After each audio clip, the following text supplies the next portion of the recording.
Bangla cinema ইন্ডাস্ট্রিতে শত শত নায়িকা আছে, তাদের মধ্যে হাতে গোনা কয়জন কাজ পায়। একটি সিনেমায় কাজ করলে নবাগত বা নতুন নায়িকারা সম্মানী পান 1 থেকে 2 লক্ষ টাকা, অন্যদিকে মধ্যম মানের নায়িকারা সম্মানী পান 5 লাখ টাকা পর্যন্ত। সর্বশেষ যারা ভালো অভিনয় ও দক্ষ তাদের পারিশ্রমিকের সংখ্যাটা 8 থেকে 10 লাখ টাকার মধ্যেই থাকে। এর মধ্যে কেউ কেউ বছরে 2টা সিনেমা করতে পারেন না। তাহলে প্রশ্ন হলো, একজন নায়িকা কিভাবে এত আলিশান জীবন যাপন করেন?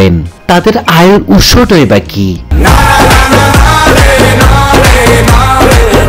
তাহলে কি নায়িকাদের আয়ের উৎস কি সোশ্যাল মিডিয়া, যেখানে নিজের ছবি ভিডিও দিয়ে ইনকাম করা? সেজন্য কি এত খোলামেলা পোশাক পরে সাহসী রূপে সোশ্যাল মিডিয়ায় কাঁপায় তারা? শাড়ি পরে ছবি দিলে কেউ দেখে না, একটু খোলামেলা ছবি দিলে সবার চোখে পড়ে যায়, ভিউ বেশি হয়, ইনকামও বাড়ে।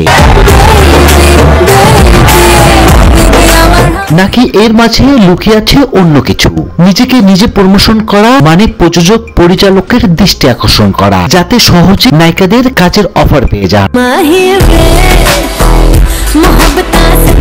আরো একটা গোপন ইস্যু লুকিয়ে আছে নায়িকাদের এই সোশ্যাল মিডিয়ায় ঝড় তোলার ক্ষেত্রে। তা হলো রাতের রানী হয়ে বিনোদন দেওয়া ব্যবসায়িক থেকে শুরু করে নেতাদের, যারা টাকাওয়ালা প্রস্তাব দেয়।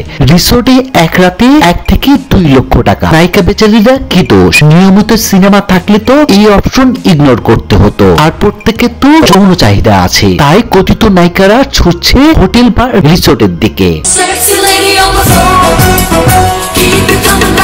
আর পরস্পরের সম্মতিতে একাধিক যৌন সক্ষম খারাপ, কিন্তু অবৈধ নয়। দুস্থ শিল্পীদের কেউ টাকা দিয়ে সাহায্য করে না, কাজ দেয় না। তারা যদি কারো কাছে ভিক্ষা না করে সাবলীল হয়, সমস্যা তো নেই। আর কেউ চাইলে অপি করিম, বিপাশা এদেরকে প্রস্তাব দিতে পারবেন না। তাছাড়া ওনারা সাবলীল, যারা অভিনয় ছাড়া কিছুই করতে পারেন না, তারা বাধ্য হয়ে খোলামেলা হতে হয়। কয়েকটা এমন প্রস্তাব ফিরিয়ে দিতে হয়, কয়েকটাতে রাজি হতে হয়। তো ভিউয়ার্স, আপনার কাছে কি মনে হয়, এইসব কথিত নায়িকাদের কারণে কি সিনেমা ইন্ডাস্ট্রি ধ্বংসের দ্বার প্রান্তে? তা অবশ্যই জানাবেন ভিডিওর কমেন্ট বক্সে। আর ভিডিওটি ভালো লাগলে অবশ্যই সাবস্ক্রাইব করবেন।